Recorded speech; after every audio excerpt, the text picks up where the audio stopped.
Well, good morning, everybody. Ever wonder if we pour concrete in the rain? The answer would be yes. And it's never fun. We're pouring inside of a building. You just get wet when you put your chutes on, and at the end when you gotta wash your truck down. That's why you keep an extra set of clothes or two in your locker at work.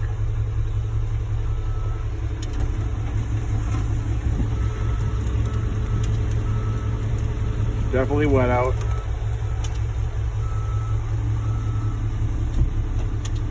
Stay safe and stay dry today. Thank you all for watching, and I hope you all have a great day.